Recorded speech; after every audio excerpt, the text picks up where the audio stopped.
नमस्कार दोस्तों, मैं डॉक्टर भाई रणदीप सिंह परिहार, अध्यक्ष नेशनल जस्टिस पार्टी का एक बार पुनः आपसे रूबरू हो रहा हूं। और इस रूबरू की कड़ी में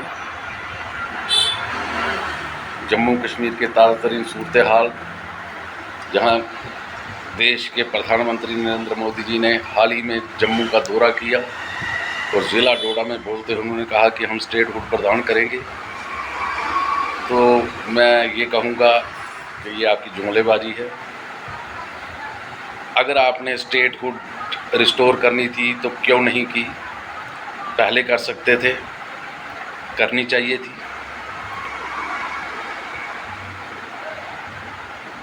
और अब हार की कगार पे बीजेपी खड़ी है। जम्मू कश्मीर में बीजेपी पूरी तरह से हार रही है। टिकटों की बंदरबांट से जब हमने भाजपा छोड़ी सबसे पहले, तो उसके बाद लाखों लोगों ने भारतीय जनता पार्टी का दामन छोड़ा और आज कई भारतीय जनता पार्टी के नेता भाजपा छोड़कर इंडिपेंडेंट चुनाव लड़ रहे हैं।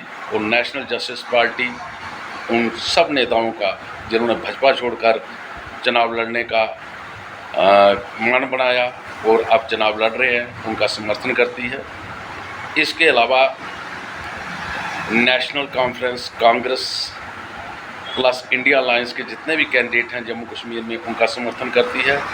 और अपवाद के तौर पर अगर हम लें तो नेशनल कॉन्फ्रेंस के जो एक्स लीडर्स हैं, जो भाजपा के मैंडेट पे चुनाव लड़ रहे हैं, जिसमें नगरोटा से देवेंद्र सिंह जी राणा और सांबा से सुरजीत सिंह जी सलाथिया, हम उनका समर्थन कर रहे हैं। और आने वाले दिनों में आप देखेंगे कि भारतीय जनता पार्टी सत्ता से बाहर होगी, क्योंकि जिस तरीके से इन्होंने जम्मू का बेड़ा गर्क किया, जम्मू के साथ नाइंसाफ़ी की, सोशल वेलफेयर डिपार्टमेंट पे जो आश्रित लोग थे उनकी पेंशनें बंद की। अब ये कह रहे हैं हम 1000 से बढ़ाकर 3000 करेंगे।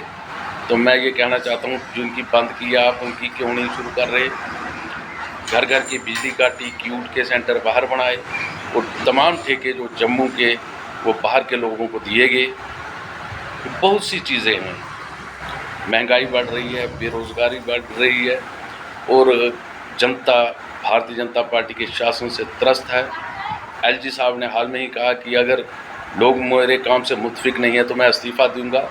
तो हमने उनसे हमने कहा कि आप तत्काल इस्तीफ़ा दीजिए, और उन्होंने भी इस्तीफ़ा नहीं दिया। तो इससे ये सिद्ध होता है कि भारतीय जनता पार्टी द्वारा तैनात जम्मू कश्मीर का एलजी भी एक बहुत बड़ा जुमलेबाज है।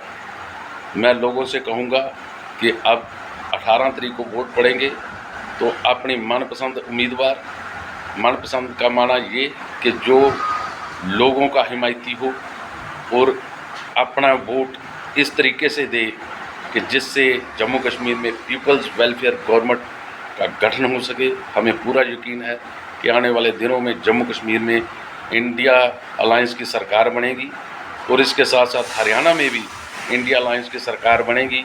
और हरियाणा के अंदर भी हम इंडिया अलायंस के जो तमाम कैंडिडेट चुनाव लड़ रहे हैं उनका समर्थन कर रहे हैं।